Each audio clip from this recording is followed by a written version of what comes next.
한국경제TV 생생한 실전 투자 정보 와우퀴. 월 5,000원 커피값으로 투자 정보가 내 손 안에 배달됩니다. 와우킥 N에서 만나요. 올해도 벌써 마지막 달에 접어들었습니다. 연초 예상과 달리 미국과 한국 포함한 글로벌 증시 거침없이 올랐죠. 하지만 11월 AI 거품론이 상당히 거세면서 투자자들이 지금 우려하는 점도 많습니다. 그래서 12월에 산타 랠리 가능성, 우리 투자자들한테는 가장 큰 주제가 될 수 있을 것 같아서 오늘은 이 주제 준비해봤습니다. 도움 말씀에 한상춘 한국경제신문 논설위원 준비해 계십니다. 안녕하십니까? 네, 안녕하십니까? 주말 사이 미 증시 일단 나쁜 것보단 좋은 게 많았던 것 같은데 어떻게 보셨습니까? 네, 11월 중 이후에 제가 아침 방송에 굉장히 편하게 적어놓은 것 같아요. 사실은 12월 달에는 많은 어려움이 있었죠. 예. 최근에 보면 이제 트럼프 대통령이 다시 또 증시에 영향을 미칠 수 있는 얘기들이 좀 많이 언급된 것 같아요. 그런 측면에서 그동안 트럼프 대통령은 증시에 비우호적인 얘기들이 많았습니다는 앞으로는 우호적인 얘기가 많다. 왜냐 지방선거 이후에 굉장히 위기 국면이니까 취임 일진에 뭘 가져갈 것이냐 하는 것이 월가의 화두가 되고 있는데요. 제가 좀 편한 만큼 시청자분한테 양해를 구하고 신앵커에 여쭙겠습니다. 취임 1주년 때 아무래도 이제 1주년 성과를 할 때 예. 증시적인 측면에서는 이렇게 굉장히 성과가 있었으니까 3대 지수 중에서 어떤 상징선을 봐야 되는데 그런 측면에서는 아마 지금 다우존스 지수가 한 47,800이니까 한 5만 선 정도 이 정도로 끌어갈 것 같고요. S&P 지수가 지금 한 6,800이니까 상징선에 해당되는 한 7,000선은 끌어가지 않겠느냐. 나스닥 지수는 지금 한 2만 3천, 4천이니까 3만 대 가기는 어렵죠. 그래서 가장 좋은 모습은 다우존스 지수 5만, S&P 지수 7천, 그 다음에 나스닥 지수 3만. 이렇게 가면 아마 취임 1주년 때 트럼프 대통령이 다른 때의 실책에도 불구하고 굉장히 지방의 미니 선거 이렇게 실패를 극복할 수 있지 않냐 생각하는데 미국 증시가 중요하니까. 신앵커는 어떻게 생각하십니까? 저도 미국 같은 경우는 우리나라 부동산 보듯이 경제의 성과를 볼 때 이 주식 관리 얼마나 잘했냐 보기 때문에 증시 올라가면 트럼프 대통령 지금 지지율 좋지는 않지만 나쁘지 않을 것 같은데요. 네, 그렇습니다. 그래서 앞으로 트럼프 대통령의 이렇게 말은 증시에 우호적인 얘기를 하지 않겠느냐 그런 측면에서 우리가 12월 달에 계절적으로 지금 말씀하신 크리스마스 랠리라든가 1월 달에는 제너럴 이펙트 해가지고 계절적으로는 그런 낙관론이 있는데요. 그런 것의 가능성을 좀 높여주지 않겠냐 이런 측면이 지난 주말부터 나왔다 이렇게 됐습니다. 그만큼 지난주에는 월간 기준으로 주간 기준으로 또 지난달에는 월간 기준으로 지난 한 주간의 모습은 증시 모습은 상당히 의미가 있었다 이렇게 됐습니다. 지난 한 주는 5거일 연속 이렇게 상승했죠. 그동안 워브링 마켓을 지적했습니다. 이 워브링 마켓은 한 3일 이상 주가가 상승할 때 이것을 벗어났다 이렇게 얘기하는데요. 지난주에는 5거래일 전부 상승세를 보였습니다. 그래서 워브링 마켓이 이렇게 극복했다는 측면에서 연말에 랠리 가능성을 좀 높인다 이렇게 보였고요. 지난달에는 사실 시청자 여러분도 많이 고생을 하셨을 겁니다. 방송에서 주제를 이렇게 본 걸 보면 AI 거품론 반박하기 위해서 저희들도 이 방송을 통해서 한 절반 이상을 여기에 할애했던 것 같아요. 물론 이렇게 마이크 버리라든가 이런 사람들의 비관론에 대해서 미국의 증시의 복원력이 살아있다는 쪽으로 이런 쪽으로 이렇게 계속해서 말씀드렸는데요. 결과적으로 지난달에 사실 증시에 부담이 됐던 AI 거품론, 비관론은 이렇게 지난주를 계기로 해서 말끔히 해소되는 이런 분위기다 이렇게 보겠습니다. 그런 측면에서 지난주 금요일에도 우리 서 PD께서 글로벌 자금의 대이동, 특히 위험 자산인 주식 쪽으로 이동하는 과정에서 연말 랠리 가능성에 얘기했습니다는 전체적으로 보면 미국의 월가 분위기도 상당히 정책적으로 보면 굉장히 좋은 요인이다. 그러면 정책적으로 뭐가 될까 하는 측면은 나중에 말씀드리겠습니다. 이미 시청자분도 알고 계시겠습니다는 12월 FOMC에서 유동성 관련된 커다란 정책 전환이 나오죠. 그 다음에 재정 사이드에선 셧다운 장기에 따라서 연기됐던 재정 지출이 어쨌거나 이것은 사실 12월 달에 집중적으로 지출을 집행할 가능성이 있기 때문에 TJ 장고도 충분히 높아졌으니까요. 예. 그렇기 때문에 통화정책 사이드, 재정정책 사이드 돈이 많이 풀리지 않겠느냐 하는 측면에서 금리 인하에 대한 어떤 기대에 따라서 미국 증시의 상승을 받쳐주는 측면보다도 돈이 풀리기 때문에 사실 주가가 올라가지 않겠느냐 측면에서 유동성 부분이 지금 그 긍정적으로 기대된다 이렇게 보겠습니다.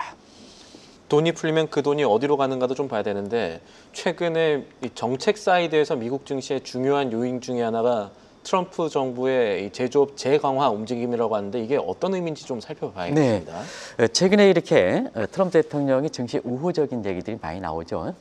그런 측면에서 엔비디아의 대수출 통제에 대해서 해제해서 수출 통제를 허용한다든가 지난주에는 뭐 우리 캐스터분이 많이 말씀해 주셨기 때문에 제가 이렇게 시간 전략상 얘기를 안 했습니다. 사실 인텔과 아시겠습니다는 애플의 그 이런 협업 자원이 한 3년 만에 재개되는 측면인데요. 그게 어떤 측면에서 얘기했을까 하는 측면은 내부적 요인도 있습니다는 결과적으로 트럼프 대통령의 제조 부활 정책의 일환이지 않냐 이렇게 보고 있습니다. 시청자 여러분 아시겠습니다. 1년 전에 대선에서 스윙 스테이트의 근로자들이 사실 트럼프의 전폭적인 지지를 통해서 트럼프 대통령이 당선된 이런 측면입니다.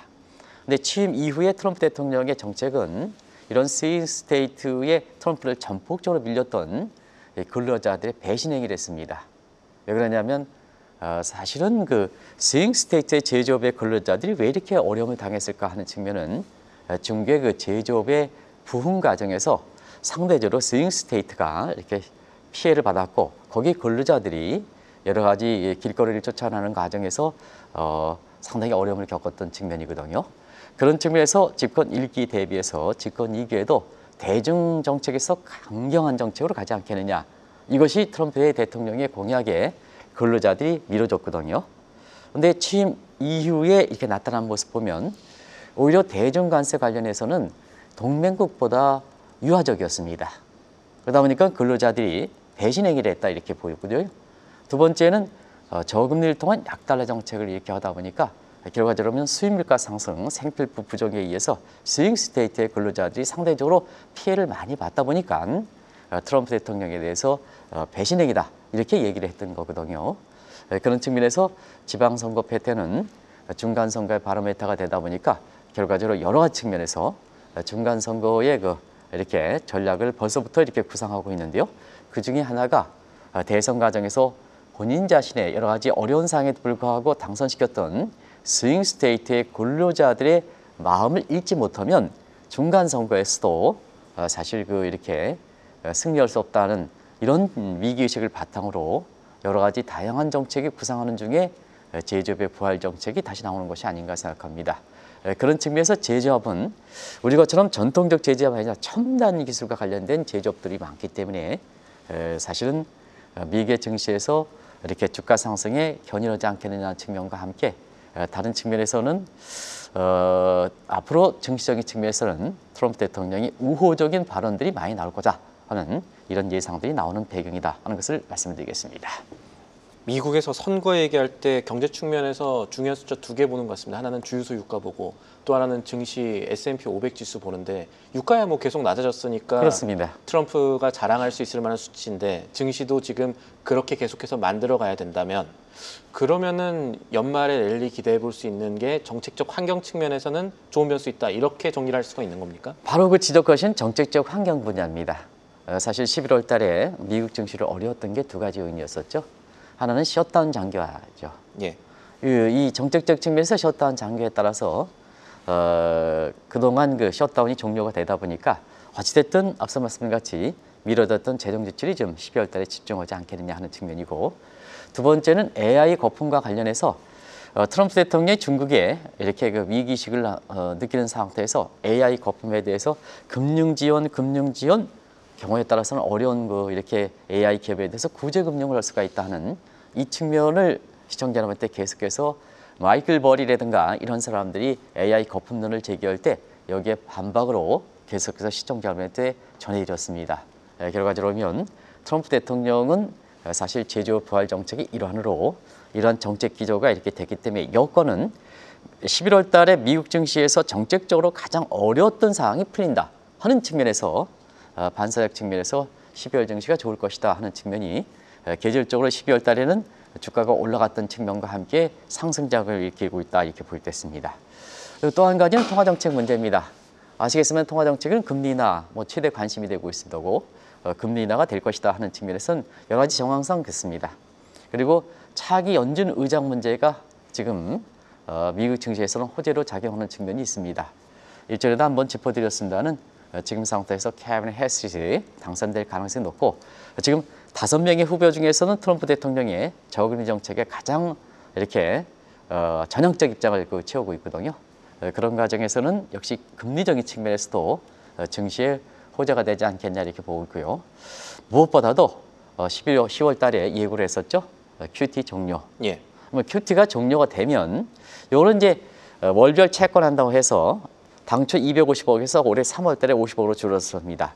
그러면 이번에 12월 오늘부터 이것이 제로로 간다는 얘기입니다. 더 이상 시중의 유동성을 끌어들이지 않는다 하는 측면인데 시중 유동성은 많습니다. 그런 측면에서 유동성을 이렇게 페드에 보는 창구에서 보는 통화가 증가하지 않는다 하더라도 이 돈만 돌면 증시적 측면에서는 굉장히 도와주지 않겠느냐 하는 이런 측면의 시각들이 나온다 하는 것을 말씀을 드리겠습니다. 백악관은 연말 미증시 지원할 준비되어 있다고 한다면 또 다른 변수인 연준 쪽을 살펴봐야겠죠. 지금 시장에서는 12월 기준금리 인하 가능성 높다고 보고 있는데 12월 FOMC 어떤 부분 중요하겠습니까? 네, 이 대목은 많은 사람이 얘기했고 그리고 거기에 대해서 컨센서스가 형성된 것 같아요. 그러면 이제 다른 측면에서 지금의 기준금리 인하 부분에 대해서 전망하는 거고는 9월 그 점도표의 내용을 토대로 하는 거거든요. 중립금리가 6월 달까지 올해 3월 달에 3.9%, 그 다음에 6월 달도 3.9% 그대로 유지, 9월 달에 3.7% 되니까 사실 지금의 기준금리가 4.0에서 4.25니까 그걸 토대로 한다면 3차례 정도 떨어지지 않겠느냐 이런 쪽의 예상들이 나온 것 바탕입니다. 그러면 이제 주식은 12월 달에 12월 이후 문제 되겠습니다. 그러면 9월 점도표 대비해서 이번에 그 8일에서 9일 마지막 그 연준 회의에서 점도표 내용이 어떻게 될 것이냐 하는 측면입니다. 그러면 12월 이후에 이 12월 점도표 내용이 결국 그 금리 인하 방안에 대해서 어떻게 보면 방향성을 제시하지 않겠느냐 측면에서 벌써부터 12월에 셉이라든가 경제측이라든가 그걸 토대로 한 보드 멤버들의 금리 의향 지수를 나타내는 점도표가 관심이 되고 있다고 볼 때 있습니다. 개인적으로는 9월 점도표에서 올해 연내에 3차례 정도 인하할 것이다 하는 측면은 주식시장에 미치는 측면보다도 오히려 12월 달 점도표가 어떻게 될 것이냐는 측면인데요. 우호적입니다. 왜 그러냐면 트럼프 퀴즈들이 많이 이렇게 되고 있습니다. 실질적으로 보면 차기 의장이 크리스마스 이전까지 이렇게 된다면 파월 의장이 마지막으로 이렇게 입장을 견제하겠느냐 하는 측면에서는 두 가지 측면. 파월이 입장을 견제한다 해도 가장 중시하는 고용 지표가 악화되고 있기 때문에 역시 파월 의장도 금리 인하에 전향적으로 되지 않겠느냐. 두 번째는 보드 멤버들이 트럼프 퀴즈에서 많이 이렇게 준비된 상태입니다. 그런 측면에서는 9월 점도표에 대비해서 12월 점도표는 중립금리가 좀 하향되지 않겠느냐. 그러면 많은 사람들이 9월 점도표를 토대해서 9월 달에 금리 인하가 된다 하더라도 1월 달 회의에서는 금리 동결이다. 이런 쪽의 시나리오가 있었습니다. 그런데 1월 달에 금리 동결 여부는 9월 점도표에서 이렇게 예상하는 게 아니라 12월 점도표에 수정된 내용을 토대로 해서 우리가 볼 수가 있다 볼 때 있습니다. 그래서 인적인 측면이라든가 그다음에 최근에 양대 책무 중에서 고용지표 문제가 악화되기 때문에 결과적으로 12월 점도표는 중립금리가 더 하향되지 않겠느냐 이런 예상으로 우리가 1월 달 2026년 첫 연준 회의의 결과를 예상해 봐야 되지 않느냐 하는 생각이 듭니다.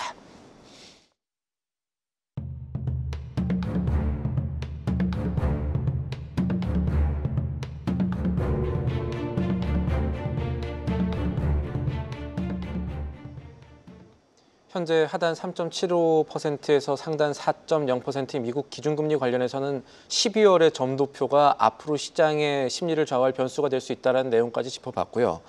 다른 국가도 좀 살펴봐야겠죠. 지금은 미국까지 살펴봤으니까 일본 봐야 될까요? 중국 봐야 될까요? 어느 나라가 더 중요합니까? 네, 올해 글로벌 증시를 얘기할 때 사실 과거에는 세계 증시를 결산할 때는 항상 신흥국 얘기를 많이 했어요. 또 국내 증권사에서 보도는 선진국보다 신흥국 쪽 강조하고 이 핵심적인 게 인도라든가 결과적으로 보면 뭐 브라질이라든가 이런 쪽으로 해서 한 해 결산을 할 때 신흥국 얘기를 많이 했습니다는 올해는 글로벌 증시가 선진국 중심이고 사실 그 중에서도 동아시아 한국과 일본, 중국이고 중국은 신흥국에 포함될 것이냐 하는 측면은 뭐 미국과 경제 패권을 다투는 거기 때문에 신흥국으로 분류하기가 좀 어려운 것 같아요. 물론 IMF 기준에서 1인당 GDP가 사실 $10,000에서 $30,000일 때는 신흥국이다 이렇게 얘기하지만 중국은 1인당 GDP가 한 지금 $12,000 정도 이렇게 되기 때문에 IMF 기준대로는 신흥국이라 합니다는. 그래도 14억 명이 있으니까요. 그러게요. 그래서 저는 뭐 중국을 신흥국이라고 부를 수는 없는 것 같아요. 예. 그런 측면에서 올해 사실 신흥국들이 부각되지 못했던 측면도 하나의 글로벌 증시를 결산할 때 커다란 특징 중에 아닌가 생각합니다. 그런 측면에서 경제 패권을 다투는 사실 중국이라든가 한국이 여전히 경제 비중이 높은 이런 중국 증시가 12월에 한국 증시와 경우에 따라서 미국 증시도 영향을 받지 않겠냐 이렇게 보고 있는데요. 12월 달에는 중요한 대회가 있죠. 경제공작대회. 이 경제공작대회는 내년도의 경제정책 방향의 운용기조를 결정한다 이렇게 보게 됐습니다.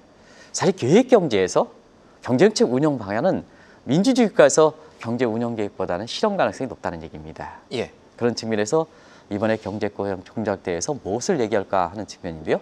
아시겠습니다는 경기를 해소시키는 측면입니다.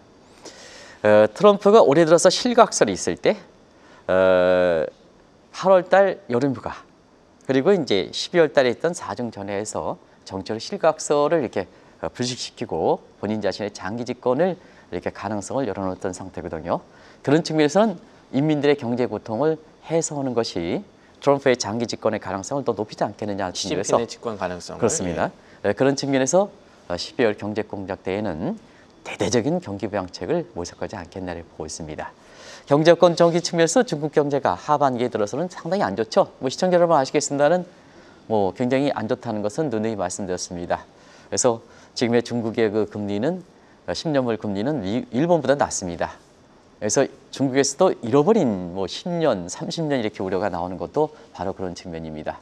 우리가 계획경제에서 보면은 그로스패스 성장 경로가 맨 처음에 양띠기 경제, 대학 증정 같은 양띠기 경제, 외연적 성장 단계에서 나중에는 생산성 단계로 하는 서로의 모델인 생산성을 증대하는 단계로 이렇게 내연적 성장 단계로 이전하는데요.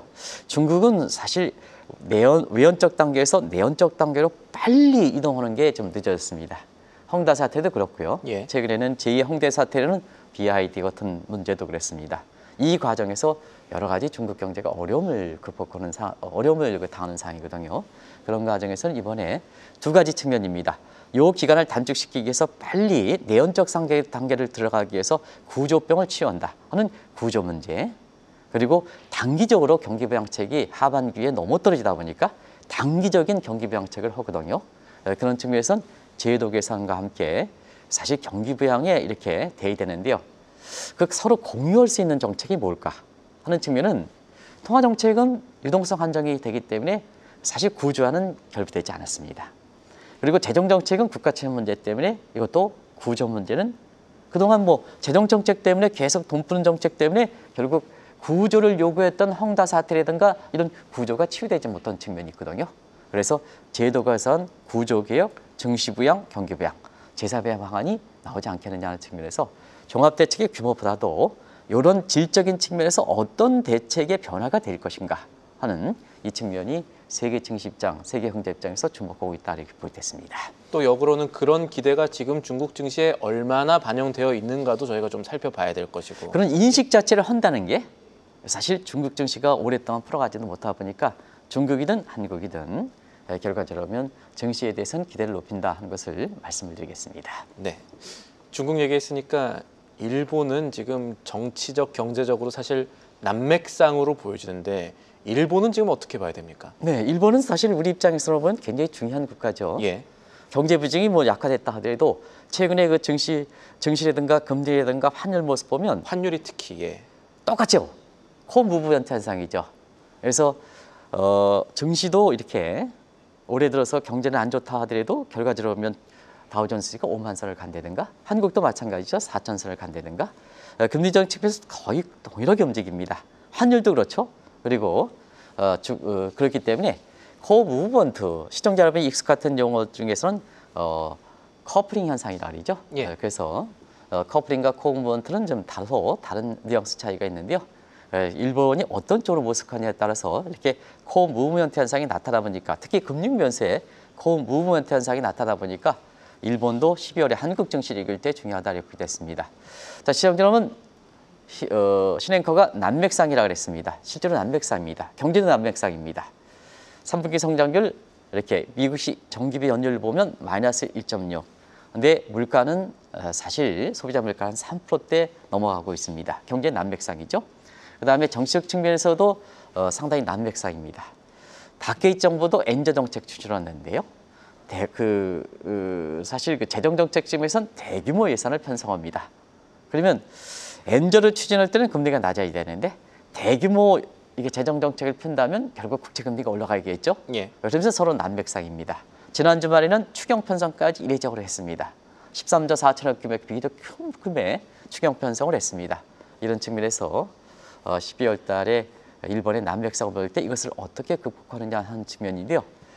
다케이치가 왜 이렇게 열심히 공부한다 하는데 이런 적용이 나왔을까 하는 측면은, 어찌됐든 다케이치는 정책 기반이 나쁘기 때문에 4분기 성장률, 본인이 이제 10월 달에 출범했으니까 4분기 성장률에 승부수를 던지는 것 같습니다. 그래서 협조 가능성이 비교적 적은 일본에 대해서 협조를 요청하지만 본인이 주도권을 갖고 있는 재정정책 측면에서 결과적으로 대규모 예산 편성하고 추경 편성해서 4분기 성장률이 좋게 나와야, 만약에 3분기에 이어서 4분기 성장률이 낮으면 사실 다케이치의 위기가 되거든요. 이런 과정에서 위기의식을 바탕으로 해서 이렇게 정책 난맹성에도 불구하고 대규모 대중적인 경기부양책을 추진한다 하는 것을 말씀드리겠습니다. 일본까지 살펴봤고, 저희가 여러 가지 측면에서 한동안 유럽을 좀 잘 다루지 않았습니다. 상대적으로 조용한 것도 있었고, 저희가 이제 뉴스로 들어온 거는 영국은 이제 기준금리 계속해서 인하할 가능성이 좀 높아졌다 이 정도인데, 지금 유럽 관련해서는 어떤 부분 살펴봐야 될까요? 네, 방송을 통해서 이렇게 쭉 보니까 결과적으로 보면 한국경제TV가 이 안선영 특파원을 통해서 유럽 경제 간헐적으로 전해주는 것이 올해 예. 다른 그 방송이라든가는 유럽에 대해서 그냥 주가 흐름만 얘기하지 내부적으로 뭐가 문제인지 잘 전해지지 않는 것 같아요. 그런 측면에서는 유럽이 왜 이렇게 세계 경제에 차지하는 비중이라든가 이런 게 아직도 높은데 정치적 측면에서는 이렇게 다르지 않을까 하는 측면은 내부적 문제 때문에 그렇습니다. 시청자 여러분 아시겠습니다는 내부적 문제 때문에 지금 유럽의 대부분 국가들이 정도 차이가 있습니다는 굉장히 내부적 문제에서 정책 갈등은 일단은 내년도 예산안 관련해서 지금 이미 유럽 국가들은 이 이코노믹 컨버전스 컨디션, 통합을 위해서는 재정 적자가 GDP의 3% 이내를 수렴해야 되거든요. 이제 평평한 운동장이 타야지 이렇게 통합이 되는 거거든요. 그런데 파브리스터진 최고 통수권자들이 많다 보니까 최근에 언론에서 많이 거론되는 핀란드 사태의 교훈이다.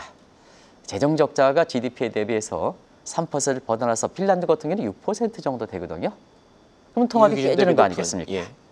그래서 이런 거는 다른 국가도 마찬가지이기 때문에 유럽 통화의 재균열 조짐을 보이고 있는 것이 그렇습니다. 자, 그러면 최고 통수권자가 통합을 위해서 국민들의 합의를 바탕으로 해서 또 국민들의 이렇게 많은 세금을 통해서 이렇게 1957년 로마 조약, 길게 보면 20세기 초에서부터 100년 이상의 국민들의 이렇게 설득을 시켜서 이 통합 과정을 갔는데요. 본인 자신의 파퓰리즘에서 결과적으로 이 통합이 깨진다면 국민들 들고 일어날 수밖에 없는 거죠. 그래서 국민들이 국가 마비운동을 펼쳐주고 있습니다. 이런 과정에서 통수권자가 그렇고 국민들도 그렇고 하다 보니까 유럽에 대해서 내부적 문제로 인해서 유럽 경제가 차지하는 세계 경제 비중으로 볼 때에는 이렇게 다른 국가에서 다르지 않는 이런 측면이 있다 이렇게 보게 됐습니다. 한 가지 이제 최근 들어서 트럼프 대통령이 증시에 대해서 우호적인 발언을 많이 할 것이다. 또 우호적인 정책을 많이 추진할 것이다. 앞서 전해드렸습니다는 노벨 경제학상 수상 이런 문제에 통해서 경제 외적인 측면도 여러 가지 종전을 빨리 하려고 하고 있습니다. 그런 측면에서 러시아 우크라이나 간의 종전 얘기가 지금 이렇게 이슈로 부각되고 있는데요. 이게 국제 유가를 하락시키는 문제와 함께 유럽 통합이라든가 경제에서는 사실 우호적인 입장으로 작용할 수가 있거든요. 그런 측면이 유로 가치라든가 우리 원달러 환율 관련해서 유로 가치에서 내부적 문제를 보면 유로화가 약세인데 우크라이나의 종전 문제를 산다면 유로화에 강세로 갈 수 있는 요인이거든요. 그래서 일부에서 얘기하는 것처럼 유로화가 내부적 문제에 서 등가순으로 떨어지지 않겠느냐 하는 이런 시각은 너무 과잉됐다 하는 것을 말씀을 드리겠습니다. 유럽까지 정리를 해주셨는데 우리 투자자들한테 가장 중요한 나라, 이 한국 경제와 증시 전망 12월에 어떻게 될지 마지막으로 좀 부탁을 드리겠습니다. 네, 좋아져야죠. 좋아져야죠. 네. 또 11월 달에 여러 가지 어려운 사태에도 불구하고 한국 증시가 코스피 4천을 유지하는 배경. 최근에 이제 지난 주서부터 코스닥으로 이렇게 넘어가는 이런 분위기인데요. 증시 보건력은 사라져 있다는 것도 11월에 그렇게 많은 비관론이 쏟아지는 속에서도 한국 증시가 버텼던 요인이다 이렇게 보겠습니다. 자, 그러면 한국 증시가 이렇게 11월에 그 많은 비관론에도 불구하고 버텼을까 하는 측면은 우리 국민들이 모처럼 힘을 발휘했다 이렇게 보겠습니다. 외국인들이 11월 달에 계속해서 내다 팔았죠. 이것을 한국 증시가 무너지지 않고 코스피가 3,500 밑으로 미끄러지지 않고 4,000선을 지키겠다는 큰 배경 중에 하나는 우리 국민들의 힘이 컸다 하는 것을 말씀을 드리겠습니다. 어려울 때는 이렇게 우리 국민들의 힘이 커야 됩니다. 또 11월 달 방송 중에서는 계속해서 프로보노 퍼블리커 정신에서 국민의 힘이 크다 하는 것도 계속해서 한국경제TV를 통해서 좀 요청을 드렸습니다. 결과적으로 그런 모습이 됐습니다. 그러면 국민들에 의해서 이렇게 한국 증시가 버티는 요인을 12월에서 계속해서 가져갈까 하는 측면은 이제부터는 외국인이라든가 우리 정책당국이 해줘야 될 모습이 있다 하는 것을 말씀을 드리겠습니다. 그중에 외국인에서 가장 관심 있는 게 원달러 환율이죠. 그래서 원달러 환율은 12월에 1,500원을 넘어설 것이냐 하는 측면에서 정부 당국에서 다양한 환율 안정 방안이 나와야 된다 하는 것을 말씀을 드리겠는데요. MPC 문제입니다. 우리가 서학개미에 미국 주식 투자할 때 양도세 강한 방안, 환율 효과는 크는데 비중적인 측면에서 보면 서학개미들의 이렇게 미국 주식 투자 비중과 MPC의 이렇게 미국 주식 투자 비중과 하는 측면에서 왜 이 방송을 통해서 국민의 안정을 담당하고 자금의 조환에서 공공성을 갖고 있는 이 MPC가 왜 수익률만 해서 해외 주식을 가느냐? 그럼 환율이 올라가면 국내 증시에서 외국이 이탈돼서 결국 이 MPC라든가 연금은 국내 증시를 살리는 게 더 큰 목적이지 않습니까? 그런 측면에서는 이렇게 MPC에 대해서 지난번에 국내적으로는 통화서 문제와 함께 사실 해외 투자 가이드라인을 좀 여당을 주도해서 이게 나와야 되지 않겠냐 이렇게 보고 있습니다. 그리고 국회의원분들도 올해 국감에서는 그게 좀 이렇게 전향적 입장이었었는데 국감이 끝나가기 때문에 그렇습니다. 사실 MPC의 수익률을 단계 수익률을 이렇게 국감에서 재료가 써지 않았던 것도 여당 의원들이 그런 인식을 하고 있으니까 이제 통화선 문제는 됐으니까 해외 투자 가이드라인을 좀 설정해 달라는 것을 말씀드리겠습니다. 그리고 배당소득 분리과세의 최고세율 문제입니다. 신설 구간을 설립했죠. 그래서 이것이 긍정적이냐 부정적이냐 여러 측면인 것 같습니다. 세제는 단순해야 됩니다. 세제는 복잡하면 안 됩니다. 확실한 의지를 나타내야 됩니다. 그런 측면에서 50억 이상의 배당소득 분리과세에 대해서 신설을 설정했던 측면은 정책당국에서 그다음에 어차피 입법이라는 게 여당이 주도하니까 여당에서 어떻게 이렇게 됐느냐 하는 측면은 외국인이 오늘 첫날 외국인의 반응이 굉장히 중요하다는 것을 말씀드리겠습니다. 결론적으로 말씀드리면 올해 지금까지 보면 코스피 상승률이 어렵게 1위를 지켰습니다. 제 개인적으로 보면 연간으로 한국의 코스피 상승률이 1위를 지키는 것은 제가 이렇게 36년간 이 방송을 하면서 처음 있는 일이거든요. 제 국민의 한 사람으로서 이 코스피 올해 상승률을 좀 12월 달도 잘 돼서 좀 지켰으면 하는 바람입니다. 알겠습니다. 오늘 말씀 여기까지 듣도록 하겠습니다. 도움 말씀에 한상춘 한국경제신문 논설위원이었습니다. 오늘 말씀도 감사합니다. 네, 고맙습니다. 계속해서 다양한 경제 이슈를 알고 싶다면 구독과 좋아요, 알림 설정 부탁드립니다. AI 캐스터 권미정이었습니다.